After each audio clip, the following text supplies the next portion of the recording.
went and saw Hudson's barber. You got it all shaved off. Oh gosh, that guy. Yeah, I'm sure you guys have seen he's a little cleaned up from the normal long hair. I don't think we have the same barber. I go to T. I don't know if you guys know about him. T, the barber.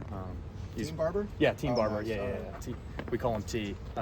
Great guy, and ever since I've been here, he's been doing it. So You're a veteran on this team. How are the guys doing? How are you doing trying to pull everybody together going forward? yeah, I mean, unfortunate the way it shook out Saturday. Obviously, you play to win, and that's what we want. And but you know, the good thing about playing 1 week earlier is you get to get back on that field a day earlier. So I think all of us, myself included, are just ecstatic for a new opportunity to get on the field and really show what this team's about and how we play Bruin football.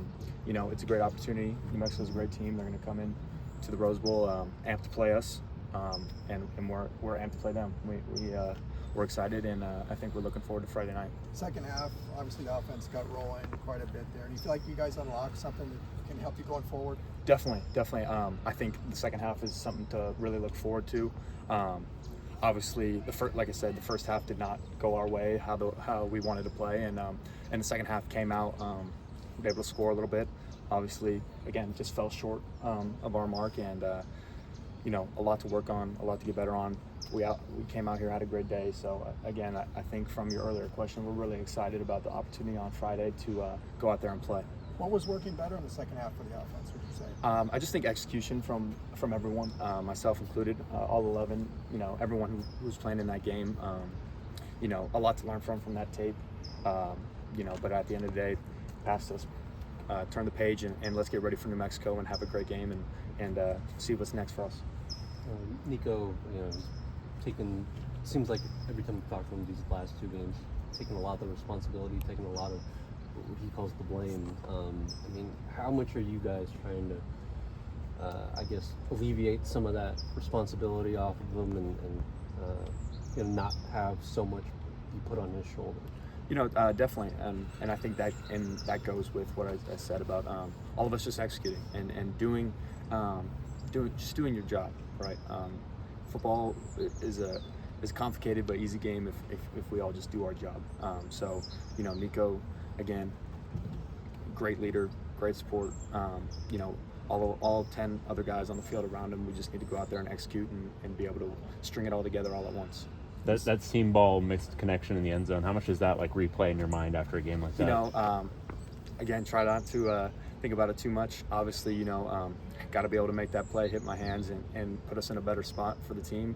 Got to move on quick, though. There's a lot of time still left on that clock, and if you sit there and dwell on it, then you start making mistakes. So just try to move on, turn the page, like I said, and keep going. We were still in the game and still needed to play to win. You talked about being amped up. We saw some great energy at the start of practice. Have you seen other examples of that, maybe, you know, in the rest of practice or in the meeting rooms, that the guys' spirits are in a good place? Definitely. You know, I think when we take a loss like that, you know, in the moment it's tough, but, you know, coming back, getting here Sunday morning, watching the tape, getting in the facility. Obviously, it's a shorter week, so we're starting the week a little bit earlier. We come out on a Sunday afternoon, and it's laser focused, and everyone's, you know, knows exactly what the task is at hand. That's really exciting to see, and like you mentioned, me being a little bit older, from a lot of guys who are younger and maybe not used to getting back on the field the day after a game. You know, they did a great job as well, and so I think, you know, like I said, everyone's really excited for the opportunity that we have Friday. It's a great opportunity. They're a great team. I think we're a great team, and it's going to be a great game.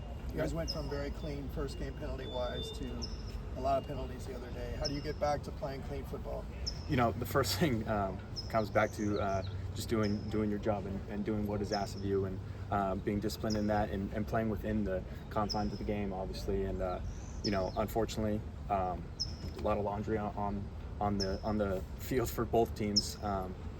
You know, I remember the first quarter was like every other play, but you know, that's something that needs to be corrected if this team wants to be great, and I know we can, and I know we will, and you know, there's a lot to look forward to. Again, I think we're all just super excited for Friday, and you know, I know that the whole team is as well. I know it can be a frustrating watch to watch all those flags, but what's it like to play in a game where it's just constant whistle or constant flag and you have to just watch and see what's going to happen? You just got to stay locked in. You know, I think about their first drive. Yeah. You know, and when the offense is on the sideline, just getting ready to go, Right. and you know, like you mentioned, there's a play, and it's like penalty, either us or them, and you know, you stay locked in. At the end of the day, it is part of the game, and we need to move on and just stay locked into the game plan and focused and execute. Noah Flores gets his first touchdown, first catch. You know, what have you seen from him in the tight ends group as true freshman playing? Yeah, Noah's great. Came in during right before spring ball. Had known him a little bit, obviously, but Noah's great. I was super excited for him. You know, I'm a little bit older when I caught my first touchdown, but I just remember that feeling, and I hope he cherishes that. Obviously, it wasn't the outcome that we wanted as a team, but it's really special to be able to, you know, contribute to the team. You know, it. Again, I'm not trying to make this about me, but he's a great kid, and you know, for the years to come, he's going to be able to do great things for this football team, and I can't say enough good things about him. He's quiet, but he's a worker, and I really like that kid. He's a good friend, and the age gap is a little there between me and him, as well as Hudson. There's a little bit of a gap, but no, he's great. We love Noah. How do you feel about playing on Friday? So people say leave Friday to high school football. How do you feel about that? I mean, it's tough for some fans to get out there in weekday traffic. You know, a different vibe maybe. Yeah. How do you feel about it? You know, like you mentioned, high school football, we play on Fridays. You know, I think it's just another opportunity to get out there. I personally don't mind it. You know, I encourage everyone, all the fans, all the UCLA fans to get out there and support. I know it's another late kickoff, but that's like maybe a Friday Night Lights for a high school game. You know, I think it'll be great. And again, I think we're all excited to get back to the Rose Bowl and show everyone what we can do, and we're excited. We've heard from Coach Foster about how he's responded personally about, you know, having that half-to-half difference. How has Coach Sinceri responded to the offense about what you guys can do to replicate that second half against UNLV and other games? Yeah, you know, a lot of positives to take from that second half, and you know, that starts with coming in on Sunday and cleaning up the things that we mistaked in the first half, and being able to find what did work in the second half for us. You know, I think there's a lot of great things to look at from that game from us in the second half offense. Obviously, like we mentioned earlier, the penalties, that's something that we can control, and that we can move on from and be able to grow from. So I think you know, Coach Sinceri is phenomenal, has a great plan in place for this offense, Coach Foster as well, and you know, there's a lot to look forward to for us, and there's still a lot of season left. So we're really excited and ready to go. Thank you. Thank you guys, appreciate it. Thank you.